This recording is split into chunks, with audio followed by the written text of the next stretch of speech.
BNS Podcast Spesial Figur kali ini kehadiran salah satu sosok anak muda yang penuh dengan kisah inspiratif. Memiliki segudang prestasi telah membawa dia untuk mengawali karir sebagai seorang pengusaha hingga telah menjadi Dewan Termuda Kota Kupang periode 2019-2024. Dengan semangat kerja yang tinggi, membuatnya telah membuktikan bahwa anak muda juga memegang peranan besar dalam dunia politik tanah air.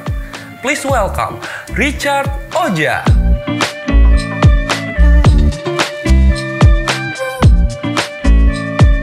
Welcome back to Ba Omong Nonstop, Sonde Asal Ba Omong. Senang rasanya Kak Andi bisa menyapa lagi BNS Squad yang ada di rumah yang sekarang lagi nonton podcast Spesial Figur, karena di podcast Spesial Figur ini kita selalu menghadirkan sosok-sosok figur yang pastinya akan berbagi insight-insight yang menarik dan bermanfaat buat kita semua. Dan malam hari ini kita akan membahas satu tema yang muda, yang berpolitik. Dan hari ini Kandi sudah menghadirkan sosok anak muda yang dulunya dan masih sekarang sih teman-teman menjadi seorang pengusaha sukses dan juga akhirnya terjun ke dunia politik. Siapa lagi kalau bukan Kak Richard Oja. Kita berikan tepuk tangan buat Kak Richard. Thank you. Apa kabar Kak Richard? Baik Kak, baik Adi. Apa kabar? Baik juga Kak. Oke, kelihatan dari mana? Iya senang, karena hari ini kan bakalan ngobrol sama Kak Richard dan pastinya kita bakalan banyak hal bermanfaat yang akan kita sharing hari ini. Dan melihat Kak Richard bisa hadir di sini, thank you so much Kak. Akhirnya bisa hadir di BNS Podcast Spesial Figur. Dan Saya sudah berharap sih dari dulu. sudah berharap diundang sih teman-teman. Saya berharap diundang. Sebenarnya susah. Jadwalnya Kak Richard kan padat sekali. Dan akhirnya sekarang bisa cocok dengan BNS. Akhirnya kita hadirkan Kak Richard di sini. Thank you. Nah, Kak Richard ini kan sebenarnya seorang pengusaha nih, Kak. Yep. Ya, pengusaha sukses. Bisa dibilang pengusaha sukses. Yep. Dan sekarang menjadi seorang politisi muda. Diferensiasinya antara pengusaha dan politisi seperti apa tuh, Kak?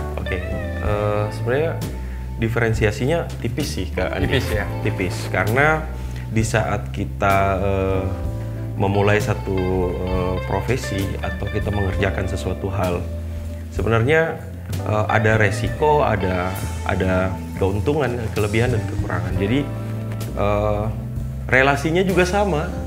Relasinya juga sama, dunia kerjanya juga sama. Kalau pengusaha itu kita sering berada di lapangan, jadi politisi juga sama. Sering di lapangan juga kan? Belusukan ya? Belusukan. Baik. Jadi tipis sih diferensiasinya, cuman memang ada beberapa rutinitas yang menurut saya itu cukup membuat sesuatu yang lebih hektik lah. Karena di saat kita menjadi pengusaha, kita mengatur waktu kerja kita sendiri. Iya. Tapi di saat menjadi politisi, kita diatur melalui agenda-agenda. Baik itu agenda sidang maupun agenda sidang di luar lembaga. Dalam hal ini kita turun ke lapangan.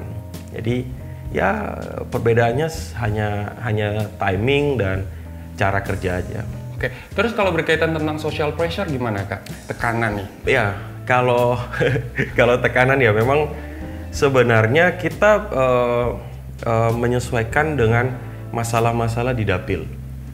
Masalah di dapil, kita anggota DPRD Kota Kupang, tapi kita kan punya dapil masing-masing. Jadi back to dapil, ada yang social pressure-nya tentang ekonomi, ada yang tentang pendidikan, tergantung wilayah dan segmentasi masyarakatnya. Nah, kalau di dapil saya memang mungkin kalau dari seluruh dapil saya itu yang paling modern.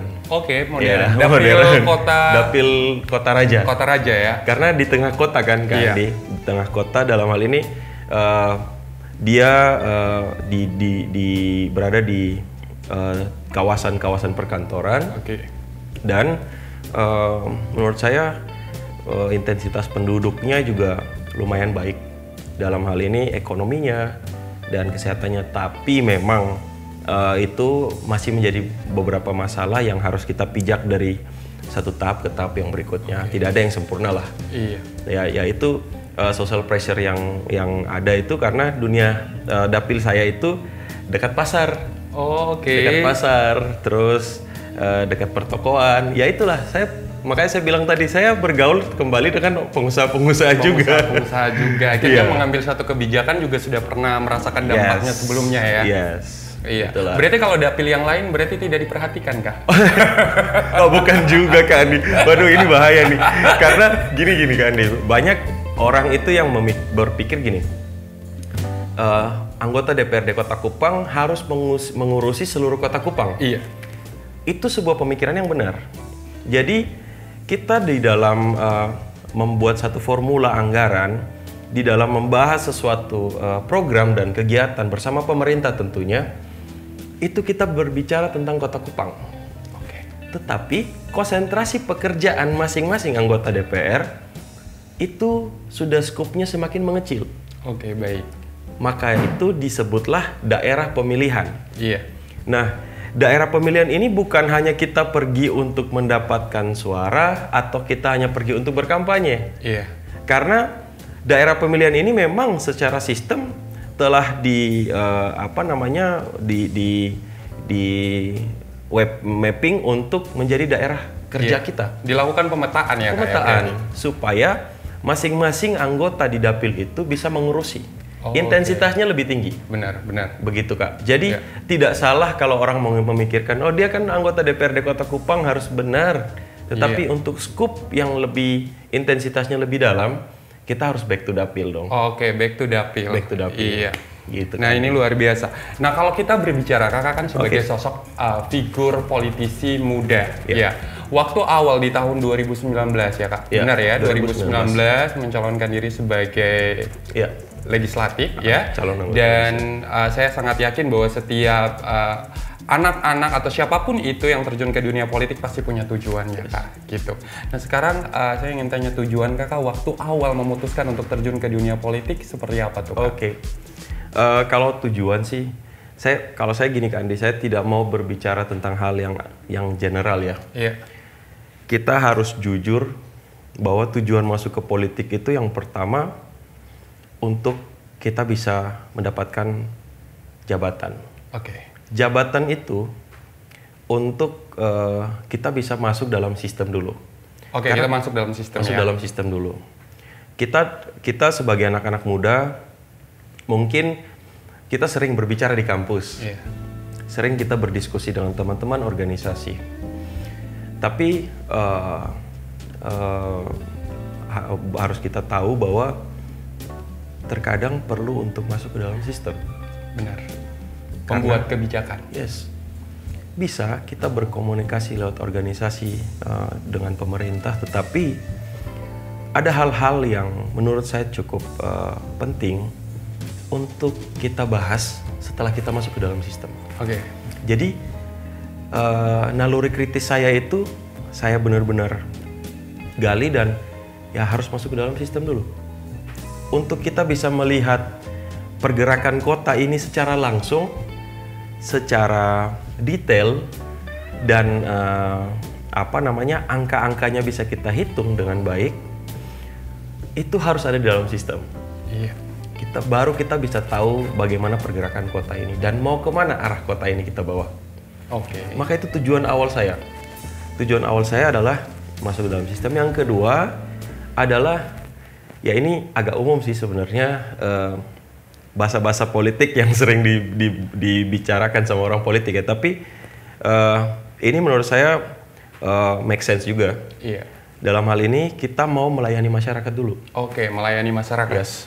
Melayani masyarakat dalam artian Kandi, kita menggunakan kebijakan-kebijakan daerah, kita menggunakan tugas kita dan hak kita untuk melayani masyarakat. Oke. Bukan satu persatu orang, tetapi seluruh masyarakat. Bukan kalangan tertentu. Yes, dan bukan golongan. Oke. Nah itu yang sering salah diartikan, pencitraan, mereka bicara mau melayani kita, melayani masyarakat, tapi di mana mereka? Benar. Nah itu sebenarnya tidak salah Kandi, tidak salah bahasa-bahasa itu karena itu menjadi kritik buat kita. Berarti kan kalau ada kritik seperti itu berarti kita memang kurang turun ke masyarakat. Iya. Ataukah dua pilihan saja, kalau bukan kurang turun ke masyarakat berarti kebijakan yang kita ambil kurang menyentuh ke masyarakat. Kan ini dua hal yang menurut saya beririsan. Iya. Jadi kita tidak perlu takut kalau masyarakat kritik ke kita. Iya. Tapi kan abang kan sebagai politisi muda. Oke. Berarti dengan kata lain bahwa abang ini merepresentasikan anak-anak muda yang terjun ke dunia politik. Yes. Dong pasti ada kepentingan atau kebutuhan anak muda yang memang harus diakomodir, Bang. That's the point. Nah, kalau misalkan ada pertanyaan bilang abang setelah duduk di ya kita bilang itu adalah kursi nyaman loh. Ya, Okay. sebagian orang berkata seperti itu, Bang. Yeah. Nah, kalau ada yang tanya bahwa setelah abang duduk, kebutuhan anak milenial apa yang abang bisa akomodir dan apa yang telah abang buat gitu? Oke. Saya merasa bahwa ketajaman pertanyaan Kak Andi ini mulai menggali saya ini. Tapi itulah. Iya. Banyak ide yang saya pikirkan. Oke. Banyak ide yang saya dengarkan. Jadi di saat kita think and hearing, Iya. itu kan perlu ada formulasi yang menyatukan kedua hal ini. Saya merasa bahwa anak muda di Kota Kupang itu yang pertama masih banyak membutuhkan lapangan pekerjaan. Benar, itu adalah satu hal yang paling krusial. Yes, itu adalah hal yang krusial. Poinnya, saya tidak bisa membantu anak-anak muda untuk mendapatkan pekerjaan. Iya. Tetapi kita membuka lapangan-lapangan kerja baru, membuka potensi-potensi kerja baru. Kita mengundang investor-investor untuk membuka lapangan kerja. And kita membuat regulasi agar penyertaan tenaga kerja lokal itu presentasinya harus lebih tinggi daripada tenaga kerja yang dari luar. Ini bukan kita mau pilih-pilih ya, semuanya orang Indonesia. Iya. Tetapi kan tenaga kerja lokal itu kan perlu untuk kita push juga melalui regulasi. Maka itu di dalam persidangan kita membuat satu regulasi bahwa setiap ada tempat pemilik usaha yang akan membuat tempat usaha baru, tenaga kerja lokalnya minimal 70%. Minimal 70%. Iya. Dan itu sudah menjadi penekanan dari kita. Oke. Supaya apa? Kenapa tidak 100% pertanyaannya? Kenapa tidak 100%? Karena 30%-nya itu kita sisakan untuk asesor-asesor. Iya. Untuk orang-orang yang membawa ilmu dan otaknya ke sini. Tenaga-tenaga yang lebih profesional. Yes, yang lebih profesional agar bisa mengajak. Kalau saya bukan bilang mendidik ya, karena teman-teman yang kita yang ada di Kota Kupang yang sudah ready untuk menjadi tenaga kerja, saya rasa mereka sudah proper untuk siap bekerja. Iya. Tetapi mereka hanya perlu dipoles. Dan perlu diberikan disuntik dengan kebiasaan kerja yang lebih serius. Iya. Kita harus akui Kak Andi. Iya. Di Kupang jam kerja kita kan cukup. Kita bisa tahu lah, di Jakarta orang bekerja itu dari jam 5 pagi. Kalau di Kupang, di kita ya kita otokritik ya. Iya. Kadang-kadang anak-anak muda kita, saya aja kadang-kadang mungkin jam 7, jam 8. Kadang juga ada yang sampai jam 10. Itu jam kerja itu kan mempengaruhi.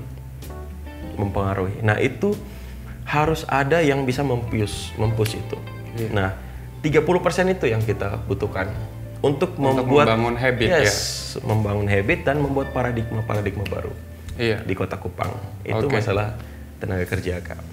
Lapangan kerja. Nah, kalau yang masalah kedua adalah gimana sih anak muda bisa berperan di dalam pembangunan kota ini? Iya. Bagaimana sih ide-ide anak muda itu bisa dipakai? Nah, saya punya sistem dan metode reses itu reses milenial. Oke. Pertemuan-pertemuan dengan anak-anak muda Kota Kupang. Nah, mereka tuh yang kasih ide. Bang, kita senangnya Kota Kupang itu harus lebih enak untuk dijadikan kota destinasi. Itu ide-ide lampu, ide-ide segala macam lah yang kakak sudah lihat. Nah, terus Bang, kita ini pengenlah buat turnamen-turnamen, kita mau itu olahraga apapun ya itu kita buatkan, kita bantu menyalurkan, kita bantu menganggarkan. dari dinas-dinas terkait, contoh Dispora dan lain-lain, itu kita push terus. Belum sempurna pasti, karena penjajakan kita selama 3 tahun lebih ini memang perlu adaptasi, perlu kita menyesuaikan dengan situasi yang ada. Dan yang paling utama, kita diterpa oleh COVID-19 dan mempengaruhi anggaran. 2 tahun ya. Mempengaruhi sangat. Dipangkas lagi dan dipangkas lain sebagainya. Ya itulah Kak Andi. Ya. Tapi menarik tadi Kak Richard sempat bahas bahwa salah satu bentuk yaitu membuat satu regulasi kepada anak-anak muda kreatif dengan ya tadi kita menerima setiap ide-ide dan gagasan-gagasan kreatif. Saya bahkan punya pengalaman, Kak Richard, ini sedikit curhat teman-teman ya. Saya bahkan pernah berdiskusi dengan salah satu instansi, saya tidak perlu harus bahas instansinya apa. Ketika dimintain satu ide, kita berikan satu ide. Bahkan portofolio sudah ada, Kak. Iya. Tapi akhirnya juga suara kita nggak kepake di back to cara lama lagi. Dan seberapa besar sih sebenarnya kalau Kak Richard berbicara tentang Kak Richard sebagai politisi muda terjun ke dunia politik, seberapa besar sih pengaruh kita anak-anak muda ketika ada di politik? Kita melihat dari populasi ya, populasi anak muda di Kota Kupang itu hampir almost 50%, hampir 55%. Iya. Itu dari data yang ada. Pengaruhnya seberapa besar sih? Sangat besar, Kak Andi, sangat besar. Hanya bagaimana cara menyampaikan, bagaimana cara mendistribusi informasi, itu yang masih belum ketemu. Ini masih belum ketemu nih, teman-teman milenial sama pemerintah ini. Maka itu kita gaungkan terus. Pemerintah buka dong, masing-masing dinas buat dong jalur informasi. Minimal ada Instagram saja. Minimal ada Instagram. Hari ini tidak bisa kita pungkiri. Mau sentuh anak muda, lu mesti ada Instagram. Harus. Mau sentuh anak muda minimal, ya Facebook juga kadang anak muda tidak main lagi kan sekarang. Tapi kan banyak yang sudah berkoar-koar juga, Bang. Banyak hal yang sudah mungkin kita berikan ide-ide dan gagasan, tapi suara kita juga dipental juga dan tidak didengar gitu. Seberapa pengaruh sih, Bang? Kalau saya boleh bicara realnya, teman-teman anak muda silahkan menyampaikan itu langsung ke pemerintah. Tetapi jangan lupa bahwa nanti yang akan menyepakati hal ini adalah DPR juga.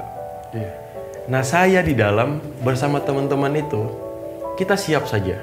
Kita siap mendengar ide, siap mendengar usul yang kalau menurut kami itu produktif, itu baik untuk Kota Kupang, dan yang paling utama adalah cocok dengan anggaran kita.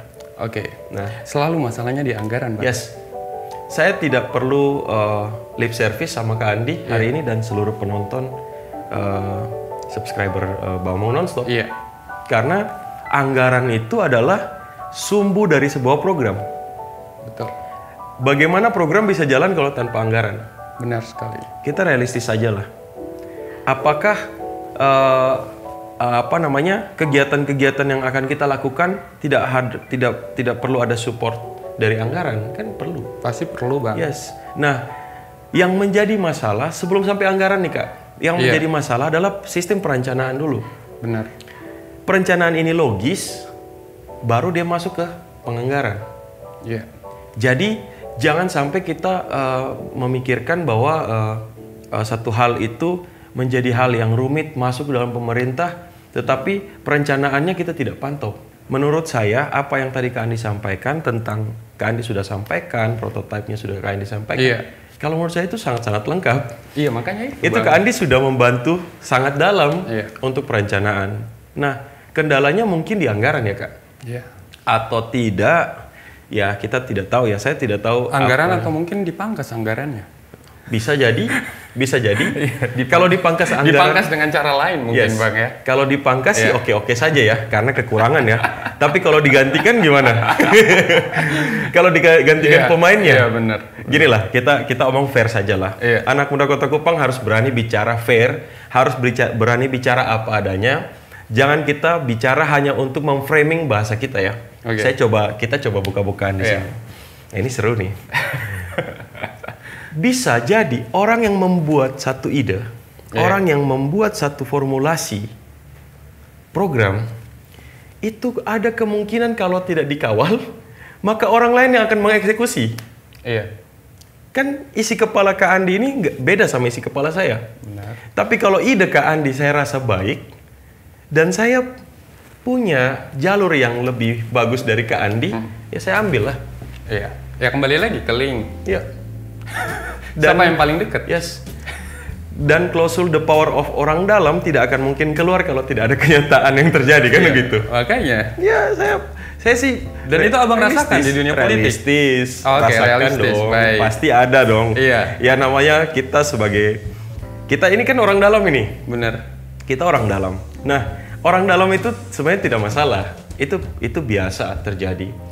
Tetapi bagaimana dia menggunakan jabatan dia sebagai pengambil kebijakan. Berarti dengan kata lain, Bang, berarti anak muda boleh berkoar-koar asalkan ada orang dalam. Bisa seperti itu. Atau kalau tidak, anak muda yang mau berkoar-koar harus ada yang backup. Harus jadi orang dalam dong. Harus jadi orang dalam. Oke, baik. Iya, kan? Jadi kalau seandainya tidak ada orang dalam atau tidak mau jadi orang dalam, tidak boleh berkoar-koar. Boleh. Jadi boleh. Gini. Jadi sebenarnya kita berbicara dari luar itu sebenarnya tidak ada larangan. Undang-undang tidak pernah melarang itu. Kebebasan berpendapat. Maksud saya gini, Kandi. Yang jadi masalah kalau kita bicara, kan kita mau harus didengar. Iya. Kita mau harus ada implementasinya. Yang saya maksudkan itu adalah saya tidak mau jangan sampai anak-anak muda itu berbicara dengan orang bahasa trennya berbicara isi semua, nggak ada lemaknya. Oke. Tapi tidak dipakai ide dia.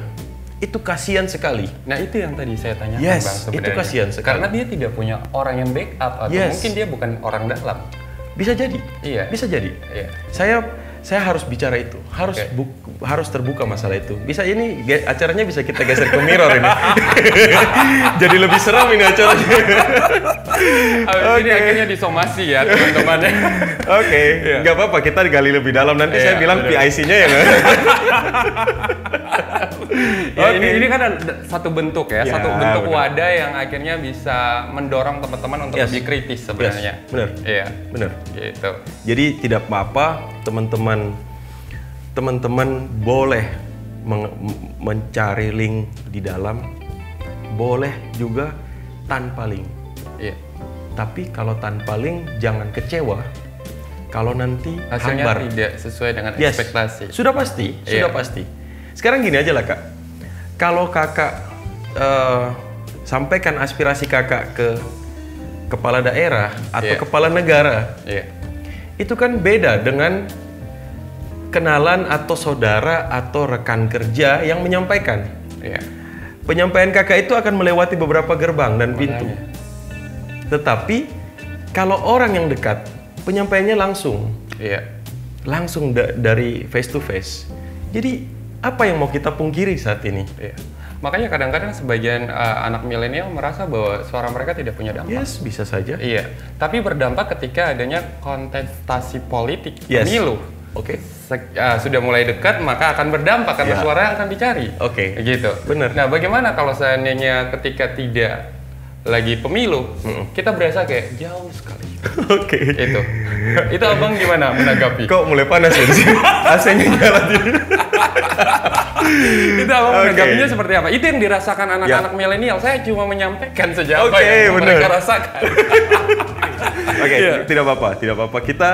Saya menjadi bagian dari teman-teman dan saya mau menjawab sesuai apa yang saya tahu.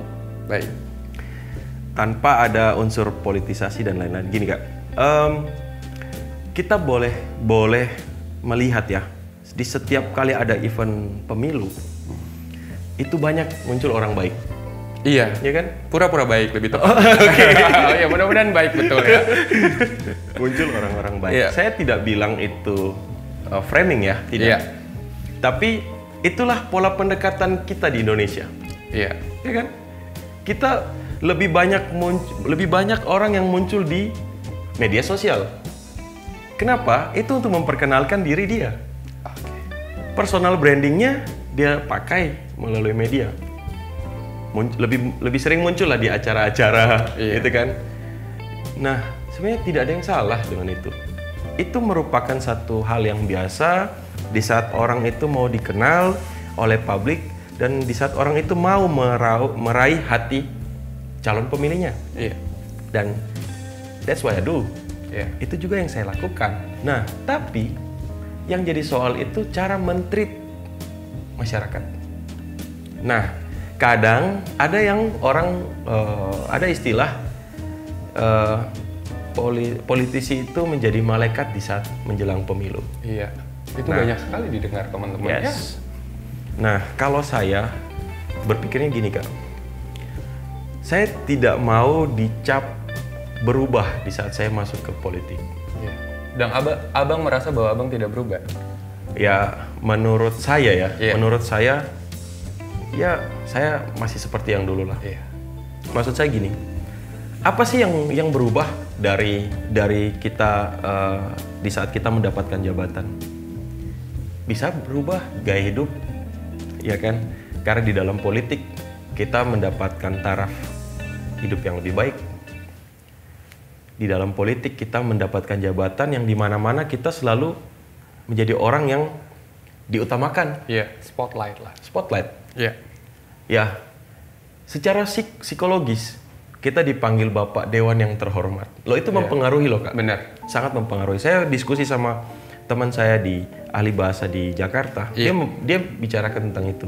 Bro, pengaruh nggak orang panggil lu dari yang dulunya Bro ke Bapak Dewan yang terhormat? Iya. Atau paling nggak Bapak Richard? Iya. Ada nggak bedanya dengan umur lu yang baru 30 tahun? Saya bilang itu mempengaruhi sekali. Sangat mempengaruhi, Kak Andi. Itu membuat psikologi kita itu bergeser dalam hal ini. Baik. Mari saya harus berbuat sesuatu buat orang ini, Iya. buat orang-orang. Karena sudah direspek akhirnya. Yes. Ada satu beban moral yang memang Yes. pengen untuk melakukan Yes. juga untuk masyarakat. Yes. Ya gitu. Loh, kita harus memberikan side back kepada masyarakat dong, Oke, dengan benar. penghargaan. Nah, yang berubah dari kita itu sebenarnya cara kerja saja.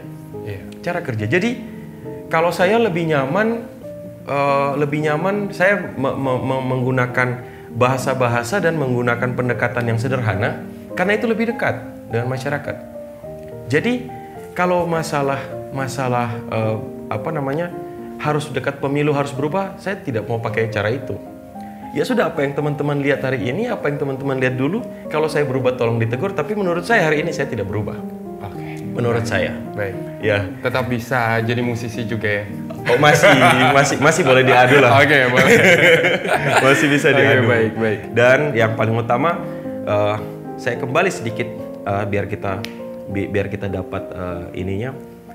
Di saat teman-teman sudah menyampaikan atau teman-teman mau aspirasi teman-teman didengar, Iya. saya sampaikan bahwa jangan lupa loh, sesuatu yang lewat media sosial itu penting. Jangan bosan untuk menggunakan media sosial, dan biasanya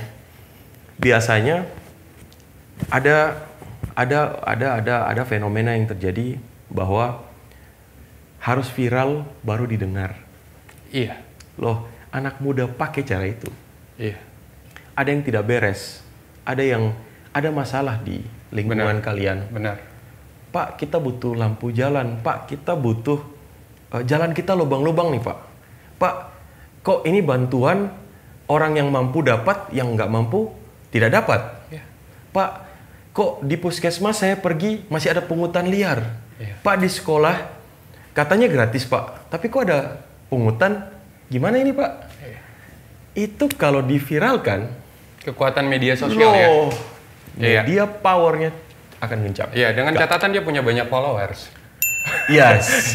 Kalau Dan banyak yang share ya. Kalau tidak banyak followers, silakan teman-teman nge-tag ke Orang-orang yang punya banyak adalah followers, ya. Atau akun-akun yang memang sekarang bisa kan banyak nge-repost ya. Sekarang kan banyak, Kak. Nah, banyak akun-akun yang bisa yang cukup menurut saya yang cukup relate dengan kehidupan masyarakat hari ini. Okay. Mereka sangat memperhatikan. Saya lihat akun-akun itu Benar sekali. keren sekali. Iya. Nah, itu penting, Kak. Iya, itu benar penting sekali. dilakukan.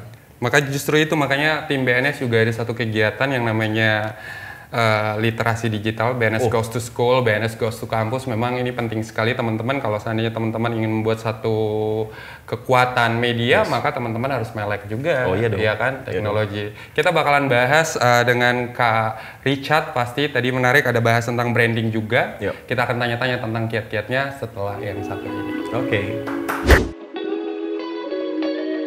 Baliho kita yang ada Partai Gerindra, ada saya, ada Bapak Prabowo itu dirobek.